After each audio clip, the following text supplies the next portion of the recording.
kusuula egamba nti Omuto Mbuzi Elundwa wa Kamwa. Solo jolidde. Omuto Mbuzi Elundwa wa Kamwa. Bazadde baffe bombi bamanya nnyo olugero olugamba nti akakyama amamera tekagolokeka endeku bw'ogigolola emenyeka bumenyesi gye bava bafuba ennyo okutuyigiriza okuyingirwamu amayisa amabi aga buli ngeri. Era eyo y'ensonga kwe basinziira okutugaana okukyalakyalanga mu kyalo nga batya nti sikulwa nga tuyigirayo empisa embi naddala zino okuwemula, okuvuma abantu abakulu, okulimba n'okubba. Naye omuto tafugika era tagaanibwa kintu kubanga newankubadde nga bazadde baffe batukuumanga bulungi, naye ebigambo ebiwemula twabiyiga, ate n'okubba twabba, n'okulimba ne tulimbanga okwewonya emisango.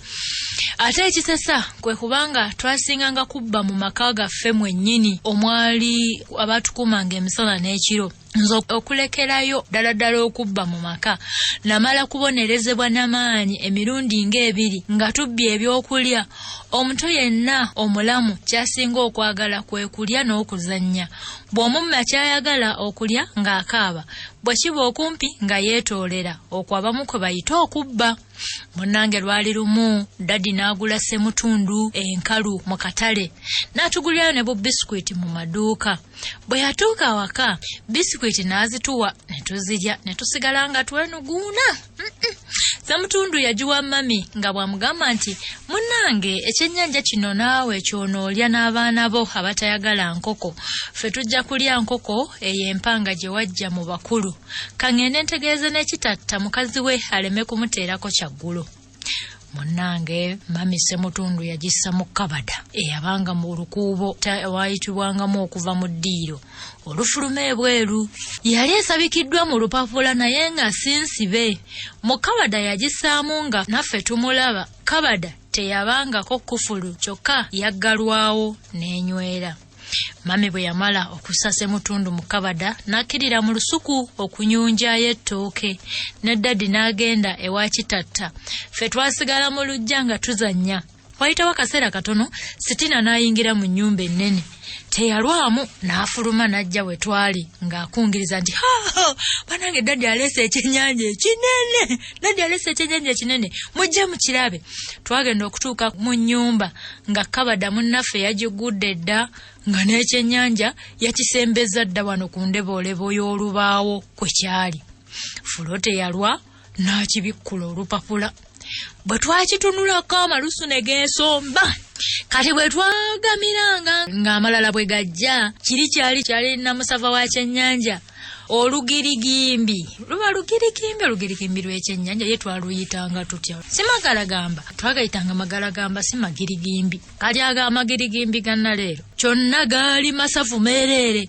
Kyalina emiwula ng'esatu egyali gitunguse naye nga tegivuddeemu. Munnange saalwa nenkwatako gumu nengukuba ettama nenjagala okufa obuwoomi. Kati Sitina yalaba maze okutema ekkubo naye n'asikayo omuwula n'amenyako akatundu n'akawa kasaala nga wakagamba nti kana gwe wonootuloopa tujja kukukunya emimwa egyo. Kati fulo nze namugirako akawula. Bwe nakamuwa n'aleekana nti nze gwe muwa akatono, nze gwe muwaddeko akatono. Bwe yakalya n'enkakasa nti naye tayinza kutuloopa. Kati dadi gye yagenda teyalwayo kuba ennyumba ya kitatta yali Kinnyana Mpindi n'eyaffe. Sitina ye yasooka okumuwulira ng'akuba emisinde emmanju n'atugamba nti abange tufa dadi wuuyo. Okudduka twakirako emmese ze basanze ku mmere mu ddiiro. Twadduka tudda mmanju dadi gye yali agenda okuyingirira kubanga oluggi lw'omu maaso lwali lusibe. Kyokka yagenda okutuuka ku luggi nga ffenna abakulu abasatu tumaze okufuluma. Kasaala kalaba tudduse ne kawoogala nti lwaki mundeja mu nnyumba njeka, mundeja mu nnyumba njeka. Dadi kaamutomerera mu mulyango nga kafuluma era kukko kwe yamanyira nti tubaddeko ekibi kye tukola mu nnyumba kubanga yakalaba nga keegaaya.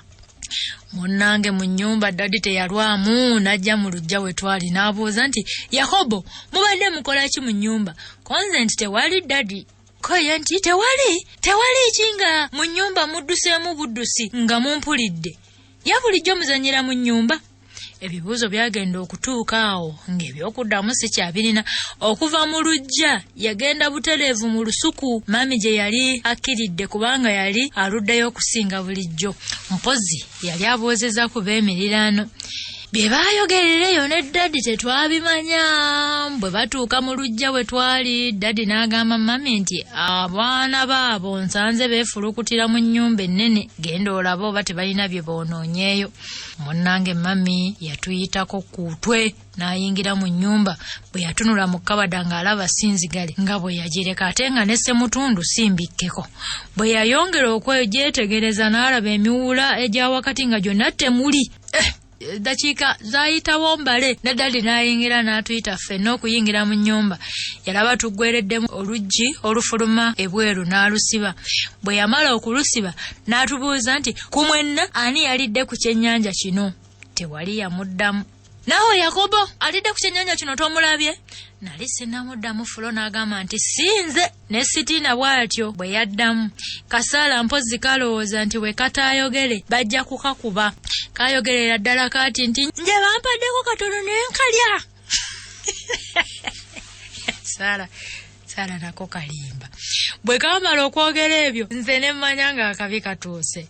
Daddy yalaba ffenna abakulu tuganya okwogera amazima n'atugamba nti kale oba temulidde ku kyennyanja kino ng'ate mmwe mwawaddeko Saala mubeeraawo nzije.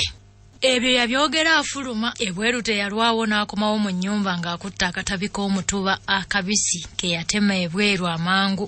Bwe nakalaba emmeeme n'etandika okuntundugga era nze yasooka kunsimba mu maaso ge n'aŋŋamba nti gwe omusajja omukulu gwe nsuubira okuba ekyokulabirako ekirungi eri batoobo gw'oyagala okubayigiriza obubbi.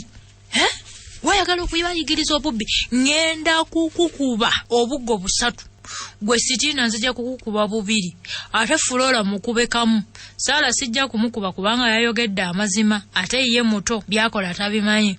Mu kiseera ekyo buli omu ku ffe abasatu yali ku lulwe ng'alaaja nandi bannange be bampise ne bampaako.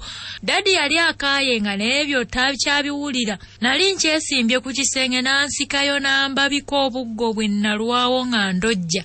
Okumanya nga bwansonsomola empale nagitobezaawo awo. Kwanza nagitobya. Buggo butatu. Fomanyise baatukubanga.